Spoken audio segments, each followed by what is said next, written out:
afternoon, everyone, and good afternoon, Mr. Ambassador. Welcome to the Asia Initiative Lecture Series. My name is Amanda Wan, and I'm the founder and coordinator of the Asia Initiative Lecture Series at the Institute of World Politics in Washington, D.C.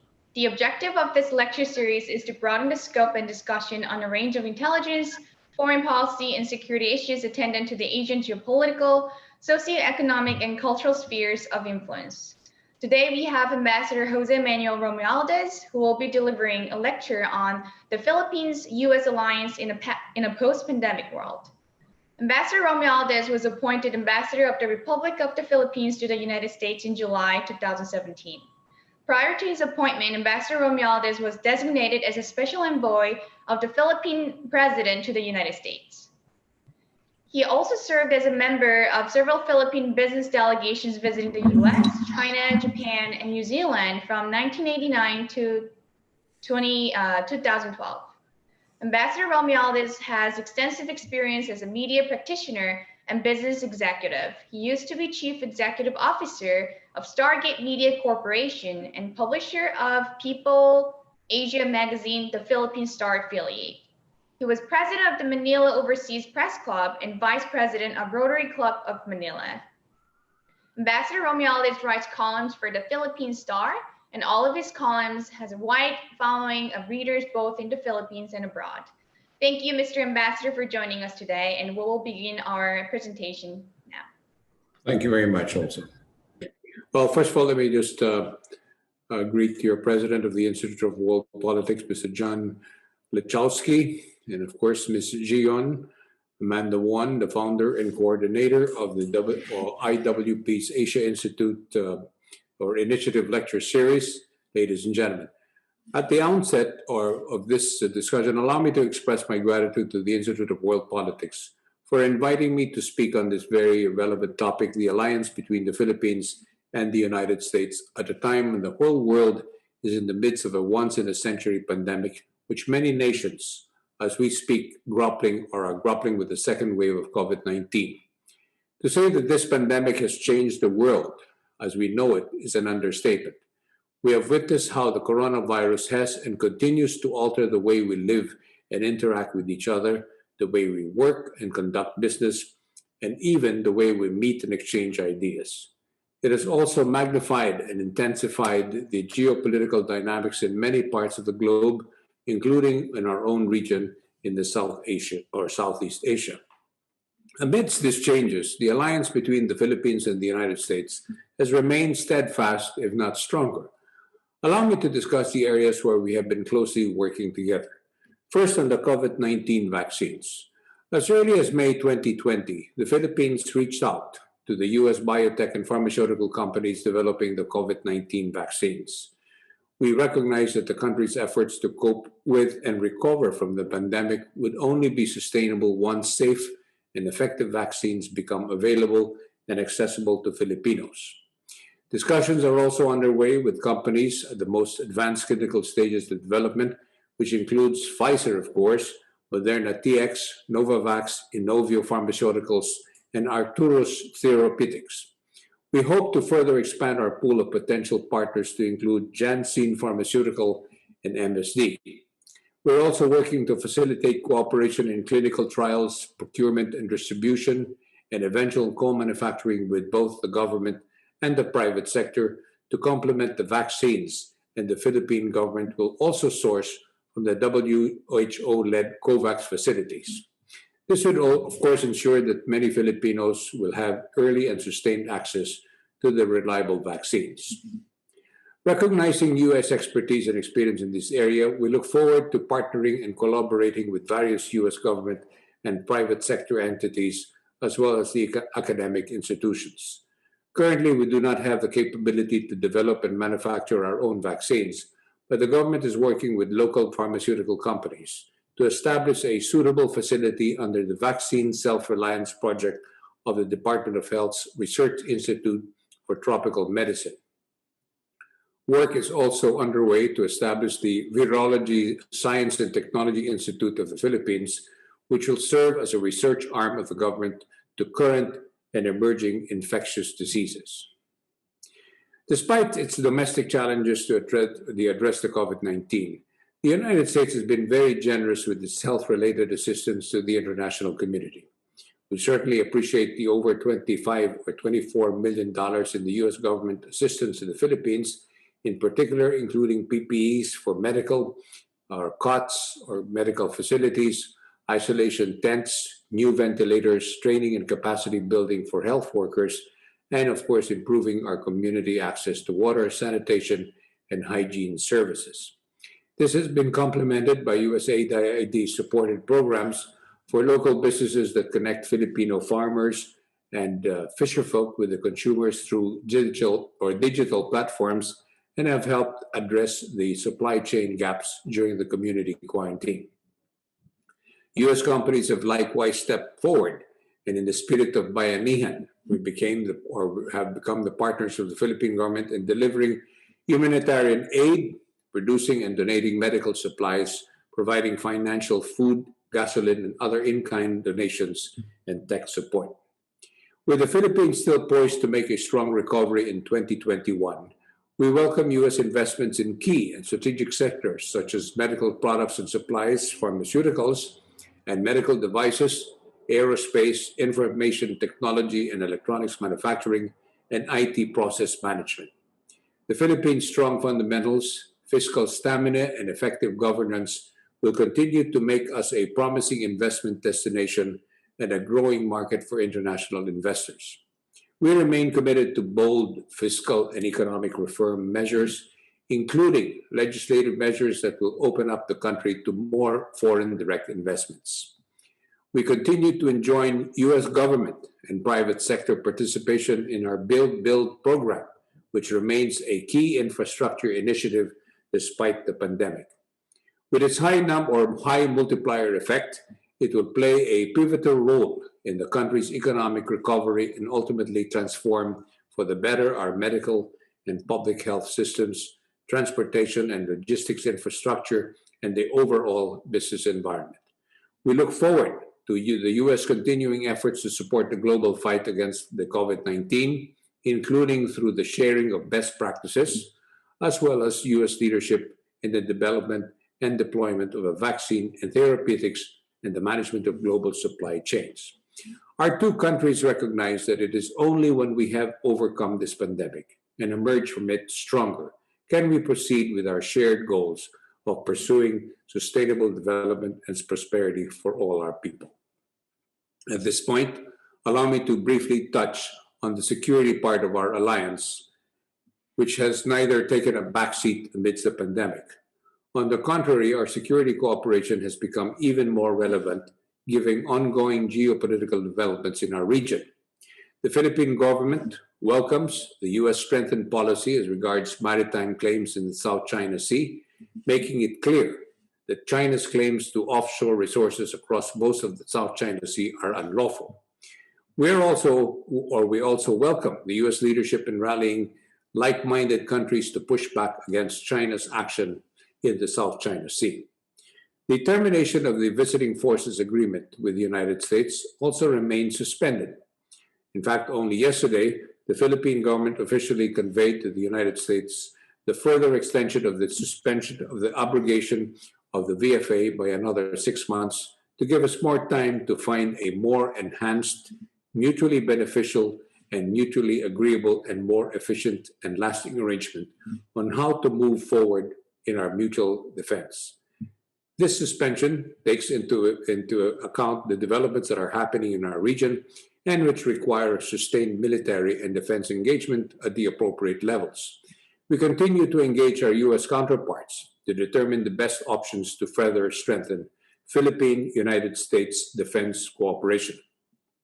To conclude, the Philippines and the United States remain strong and committed to our long and enduring leadership, our friendship rooted in shared history, democratic beliefs, and values. The relationship is robust, with our two countries continuing to work together to address the challenges. I look forward to expanding on these ideas and answering all your questions that some of you may have in the Q&A section. Thank you again for having me.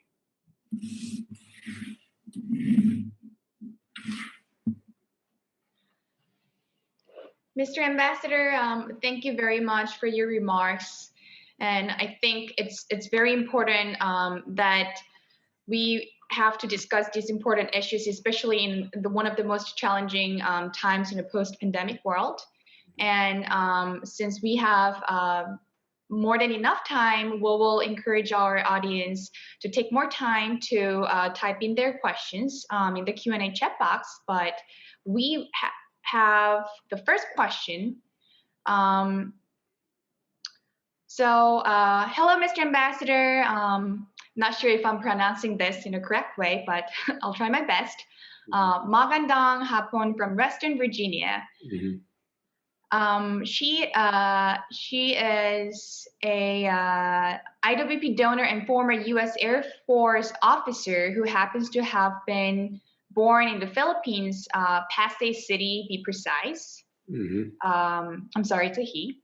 My question for you, Your Excellency, is this. What do you foresee for the current state and future of relations between the U.S. intelligence community, including but not limited to the CIA, and Filipino intelligence agencies such as the National Intelligence Coordinating Agency, NICA, especially in dealing with the Chinese espionage threat? Thank you very much. Salamat po, sir. Well, first of all, we have very good working relationship with the United States as a whole, and definitely our intelligence agencies have always been coordinated in all our efforts, especially in the fight against terrorism. In the case of Chinese espionage, I guess that comes without saying that we do coordinate on areas where we think is mutually beneficial for us. As you know, we do have diplomatic relations with China, and we value, of course, the relationship that we have with China because of the investments, and also we have a lot of Filipino-Chinese in the Philippines, and we have Filipino-Chinese investments in China. But nonetheless, our cooperation in our intelligence agencies has been the best. It's always been, and we've coordinated on so many things. As a matter of fact, one very great example that we have is that this happened a long time ago, but just to show you that Ramzi Youssef, if I remember that correctly, is the name, we actually caught him in the Philippines, and he was actually the one, first of all, we caught him. He was a terrorist who wanted to assassinate Pope John Paul. And we turned him over to the United States, and actually he was partly responsible for many of the bombings, including, from what I'm told, the World Trade Center. So that's an example of how our cooperation of our two intelligence agencies has been very strong and continues to be strong up to this day. Thank you, Ambassador, for your answer. And the next question is actually from our IWP professor. Thank you for your presentation today. Can you provide more details as regards the status of forces agreement, and specifically as it pertains to China's continued aggressive actions in the South China Sea? Well, as I said earlier in my remarks, we welcome the United States recognizing our arbitral award, which we won in the United Nations Law of the Season. So that alone is a very important part of our making sure that our territorial claims are recognized by big nations like the United States. And we are continuing our bilateral conversations or meetings or discussions with China, and we hope to be able to resolve all of these issues peacefully. Nobody wants to have a military confrontation of any sort. But our relationship with the United States obviously is a very special one. Our Mutual Defense Pact is one very important document that we value, especially now that the United States has signified its recognition of this arbitral award. This would, of course, make it clear to China that we work together in resolving this issue peacefully. Remember, there are also other Asian claimants to the area, so all of this have to be resolved one way or the other in a peaceful manner, and we hope that China will come to accept that as the only way to be able to continue to have peace and prosperity in that area. Thank you, Ambassador. And the next question is, what will be necessary for countries to resist and/or cancel China's Belt and Road initiatives? Well, we have really not had much investments coming along our way, along those lines coming from China. We have more investments in our infrastructure program with Japan. Japan is one of our biggest partners in our infrastructure. So China has offered this on many occasions, but most of them have not really come into fruition yet. And we're hoping, of course, the terms that they're asking for would be more reasonable, as they say. Although we do have agreements coming from China, I don't know if it falls under the Belt and Road, but they for instance, have bidded and won for the development of Sangley Point, which is an old Navy airstrip or base of the United States, and we're developing that into a general aviation airport. So again, like I said, we will continue to engage with all the countries that would like to invest in the Philippines, but in a manner that would be mutually beneficial for both of us.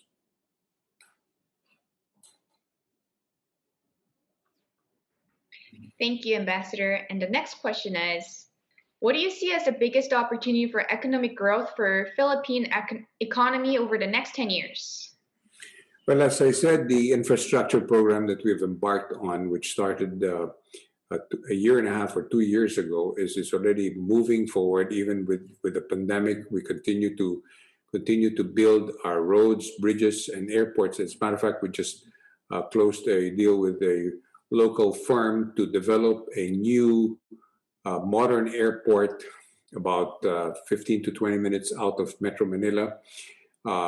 All of that is part of a whole program where opportunities for businesses to thrive because of the infrastructure. You can, in about less than 10 years, we expect that you'll be able to travel from north to south by car without having to go on what we call, you have to go by ferry from one island to the other. As you know, we have 7,600 islands, but all of that hopefully will be connected or interconnected by the infrastructure. We also are investing heavily into technology. In fact, our showcase is the Clark Air Base, where it is what we call the Green City. Clark Air Base, as we all know, used to be a military Air Force base of the United States, and we've developed it now into an investment free trade zone area where a lot of companies have already have relocated, and we're inviting more American companies to come in and see for themselves the kind of infrastructure that we put in that green city, which we intend to duplicate all over the Philippines. Thank you, Ambassador. And the next question is, the Philippines in the past provided a natural deep water port to the U.S. Navy at Subic Bay, which was of immense value during times of conflict in Southeast Asia. Do you foresee a time when perhaps access to Subic Bay might be reconstituted? Well, as a matter of fact, I'm not sure if you're aware of the fact that we had Hanjin Shipyard, which is actually a Korean company that invested in Subic. And this is where repair and even the construction of new ships. Unfortunately, it went belly up not too long ago. So we have started to find ways and means to rehabilitate it. We have several banks, local Philippine banks, that have invested in that for close to $1 billion. And so we worked with Australian, Japanese, and American companies or investment companies that would be interested to use that facility. Once we have that going, which probably will be ready by early next year, this will be a facility that would be open for ship repair for our allies like the United States. So that as you can see, is something that obviously will be coming soon. That we will allow many of the U.S. Navy ships to come and be able to have the repairs or all the things that they need in Subic. But we do have an agreement with the VFA, which is the Visiting Forces Agreement, which allows American ships to come in and be able to also get their supplies and whatever it is they need right now. But with this shipyard being a private facility that will be open to our allies is a very important. I guess a very important part of our relationship that we have with the United States. We're opening it up to the U.S. Navy. Thank you, Ambassador. Since we have some more time left, we will just give a few more minutes for our audience to type in more questions if they. Oh, now I see one more question just popped up. What is the current rate of COVID infection in the Philippines? Well, unfortunately, I've always I've answered this on many occasions. Our Metro Manila area, in many of the big cities that we have, like Metro Manila and Cebu, these are areas where we have a lot of people. I would say it's a congested area, and so the infection rate in these areas have actually been very high. We have close to 400,000 infected people right now that have been infected with this COVID-19. However, the recovery rate has been also very good. Some say it's perhaps because the Filipino has a strong, resilient immunity system. But I think I'd like to think that we've been able to manage it fairly well, and that we are poised to be able to control it better. Hopefully, again, the vaccine is what many countries are waiting for. And we're now at the advanced stages of getting the vaccines from many countries, and especially here in the United States, we've been talking to Pfizer specifically and Moderna to be able to supply us with the vaccine. So hopefully, as I said, this infection rate will start to go down towards the end of the year, as the flu season in the Philippines is also coming to an end. In our case, it is during the typhoon season, which is ongoing right now. In fact, we just had a very strong typhoon that hit Metro Manila yesterday. All of that adds to the fact that it's very difficult to manage and control the COVID pandemic. But as I said, hopefully we will be able to manage and control it better in the very near future, by the end of the year. Thank you, Ambassador. And the next question is, you discussed Subic for the U.S. Navy. What about Palawan, which is closest to Spratlys? Well, Palawan is we're trying our best to protect Palawan in terms of the nature that we have, the kind of environmental activities in Palawan. I'm not sure if you're familiar with our islands, but Palawan is probably one of the most beautiful islands in the Philippines. So we're managing that one, although we've been in discussions with not only with the United States but other allies on seeing on how we can at least use some of the ports there to be able to, for security purposes. The Philippine armed forces have developed an area that could be used for at least a minimum security requirement. And we know that it's very strategic, but we have to balance it off between protecting the environment and having so many of these military activities that we feel is not good for the environment in the end. So, but that's we're open to that, and we have not closed that door if and when it is really needed. But hopefully, as I said, this development of being able to discuss this peacefully will bring down the temperature, so to speak, on the tension that's created by this issue on the South China Sea. Thank you, Ambassador. And we also have more interesting questions. The historical relationship between the Philippines and the U.S. has always been a positive one. Given China's continued efforts to become the dominant power in the region, how do you see the Philippine PRC relationship developing during the Biden administration and the PRC presidency?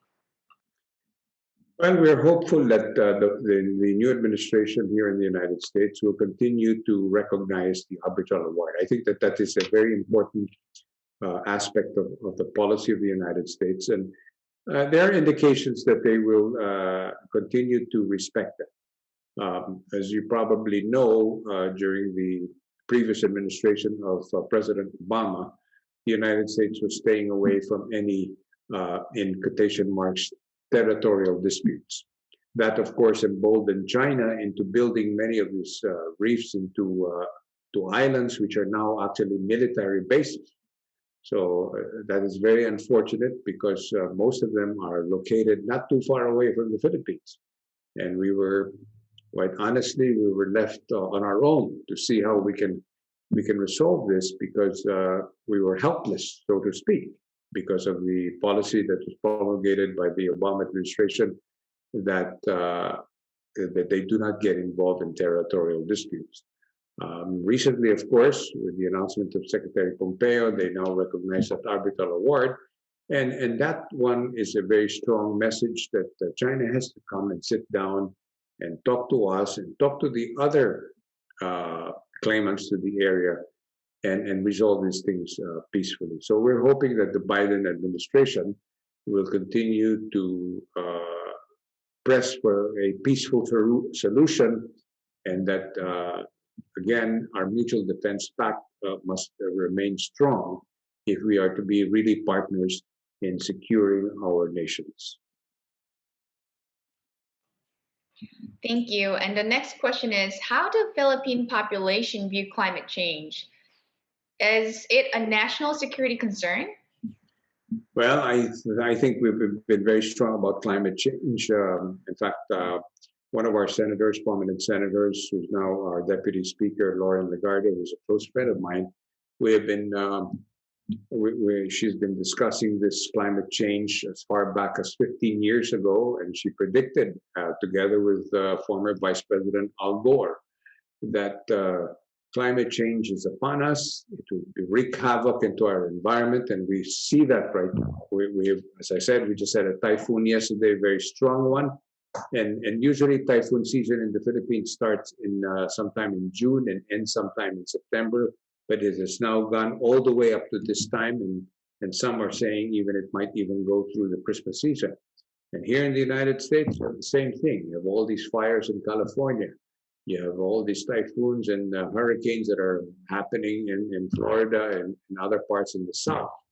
All of these things clearly show that climate change is something that the world has to address, and we're hoping, and of course, the former senator in the Philippines just sent me a message that she's very pleased that the incoming administration of President-elect Biden will rejoin the Paris climate change. So that is a good indication that a country like the United States views this as a very big national security concern, if I may say so, because like a pandemic, it will affect the world and the place where we live. Many people have died because of this climate change that has wreaked havoc on our environment. Thank you, Ambassador. And the next question is, hypothetically, if the U.S. in efforts to counter the PRC's aggression in the South China Sea decides to create their own artificial islands in conjunction with other nations in the region as a competition to China, would, again, hypothetically, the Philippines cooperate in this initiative? Well, I think we made it very clear to China that what is ours is ours. And so if we have any joint development of anything, including the natural resources that are available in that part where it is within our environment and in our economic zone, we're prepared to talk to all countries, not only China but all other countries, including the United States, and develop that area. One of our policies is we certainly don't want to be we don't want to have enemies. We don't want to be an enemy to anyone, friends to all, and enemy to none. is our attitude. We're hoping to keep it that way. Thank you, Ambassador. We have a couple of more questions. The next question is, can you describe the situation for the upcoming Philippine presidential election? Well, it's still far away. Actually, we're about a year and a half, about a year and a half away from the presidential election. We have a multi-party system in the Philippines, so I can tell you right now that we normally have about maybe to begin with, maybe 10 that are looking to run for president in the Philippines. And then it starts to go down to maybe about 6. And just maybe a couple of months before May, which will happen in May of 2022, you probably will have the front runners of about 4 or even 5 of these candidates. So it's very hard to tell on who's going to run for president in the Philippines, but you can just guess. Your guess is as good as mine because you'll never know. Sometimes there's just somebody like President Duterte, for instance, who was not in the radar screen in the beginning, but he became extremely popular as it got closer, and nobody thought that he would have such a big margin when he ran for president of the Philippines in 2016. So we don't know what will happen, but as I said, we'll have a lot of candidates for the presidential elections, as always. Thank you. And the next question is, which sea route choke point is most strategic to Philippines that is currently being encroached on by China, and how concerned are Philippine businesses? Well, I think that the areas where we have joint exploration with China right now is what we're looking at. It's important. But there's a part there called the Scarborough Shoals, which is within our economic zone, that was occupied by China for many years. But actually, we were occupying in the beginning. And that's why we had no choice but to start talking to China, because when we were in talks with both the United States and China on that particular area, the Scarborough Shoal, which, by the way, was in the War Department at that time. It was not called the Department of Defense here in the United States, but it's a War Department map. The Scarborough Shoal was actually recognized by the United States. We were still a colony of the United States at that time, and they recognized it as part of the territory. But China came in maybe about 10 or 12 years ago or more, and they occupied a part of it, and we occupied the other part of it. The United States at that time had asked us, maybe we could try to lower the tension. Maybe you should leave, and we will take care of that in China. We left, but they remained. So again, that's a clear example of how we have to manage our relationship with China, because there are things that maybe the United States feels is not for their interest, but it is for our interest. So this is where we have to balance things on how we can look at these areas where it's important for us. To us, the territorial area which we're claiming is within our economic zone, and that's all we want. We want to just keep it that way. And this is very important for us because our fishermen are very rich in natural resources. It's very important. That's their livelihood. And so we had to sit down with China and talk to them about this so that we can continue to have our fishermen be able to continue to have their livelihood. Thank you, Ambassador. And again, I encourage our audience, if you have questions, please type them in right now. The next question, we have a series of questions from one of our registrants. We have 3 questions from this attendee, and we'll just take one at a time. So the first is, may you please provide an update on post-conflict resolution and reconstruction in and around Marawi? Can you repeat that? I'm sorry. What is Sure. that again? May Yeah. you please provide an update on post-conflict resolution and reconstruction in and around Marawi? Okay. Well, yes, actually, we are speeding up the reconstruction. The problem we had there was because it was almost completely devastated, and we had a lot of what we call live bombs that were actually uh, dropped there by our Philippine Air Force. And we had to clean it up, and it took some time to do all of this because the devastation was so big. But slowly we're moving, and of course, our many of our allies, including the United States, Japan, and Australia, have been helping us, and we've also talked to the Asian Development Bank and other uh, institutions to be able to finance the reconstruction of the area. It's very slow. As you know, whenever there's a war-ravaged area, just like a typhoon-ravaged area, it takes time for us to be able to do this, but more on this particular case, because Marawi, as I said, was almost completely wiped out. It was really a stronghold of ISIS-leaning people, and it just had to be cleaned up, and now we're trying to also slowly bring in the population, and of course we have to vet them, make sure that many of them have no leaning towards this terrorist groups. Thank you. And the next question is there any concern that the Biden administration may press Leahy law adherence most stringently in security cooperation?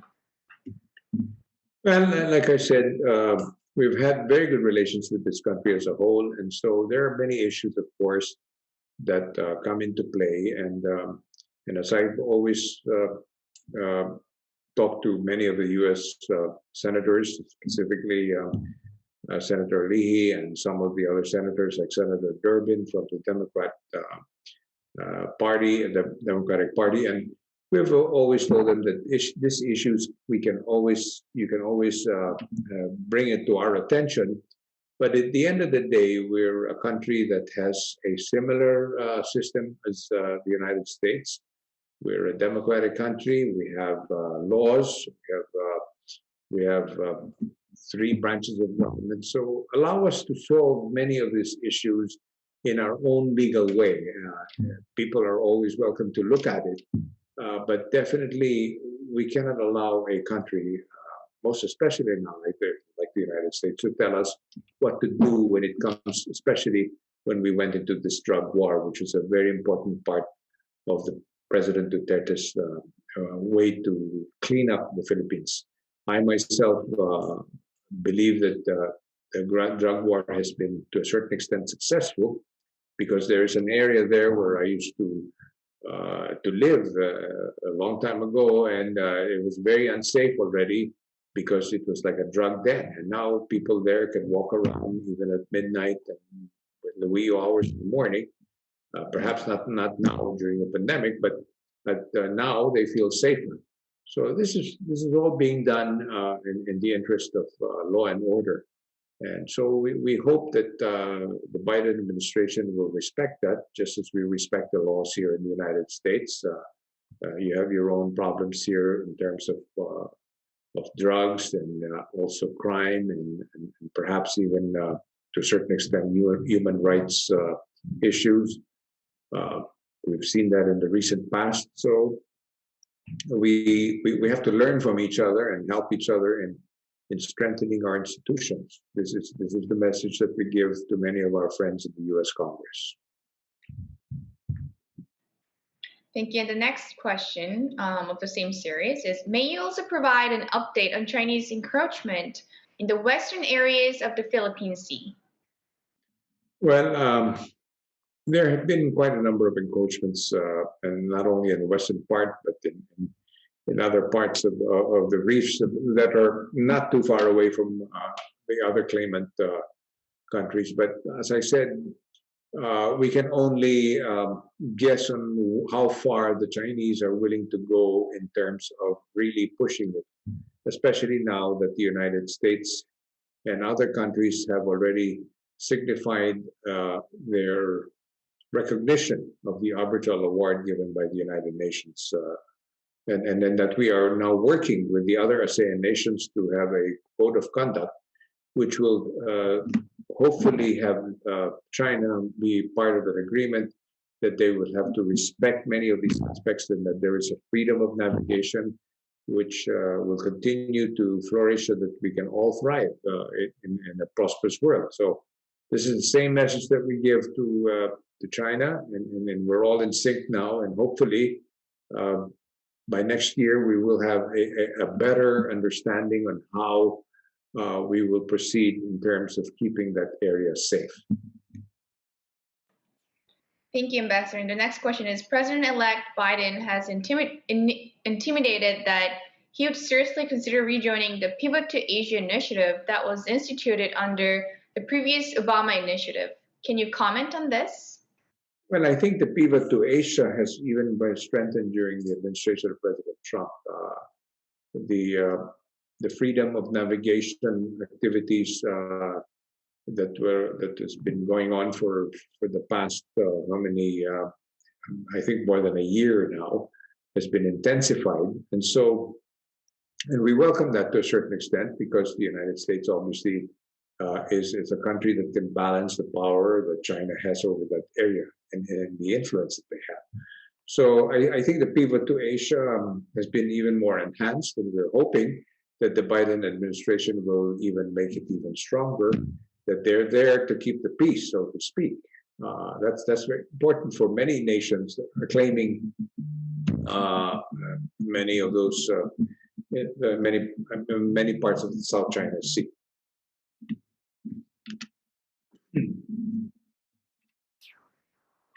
Thank you, Ambassador. And we have a very interesting question here. Philippines is known for its excellence in boxing. Excellence in boxing. Are mixed martial arts also becoming more popular in the Philippines, or is boxing still more popular? Well, as we all know, our famous boxer Manny Pacquiao has made boxing probably one of the most popular, not only in the Philippines, but all over the world. They never thought that an Asian like Manny Pacquiao could be a real champion. But martial arts is also very popular in the Philippines. But I think boxing has become even more popular because I said because of Manny Pacquiao. And by the way, Manny Pacquiao is now a senator, and they say that he may even run for president. Who knows? So that's how popular boxing is. You can run for president too. Thank you, Ambassador, for taking so many interesting and very important questions. And again, it was a very insightful remarks. Thank you very much for joining us today, everybody, and especially Mr. Ambassador. Thank you very much, Yugam. Thank you. I really enjoyed it.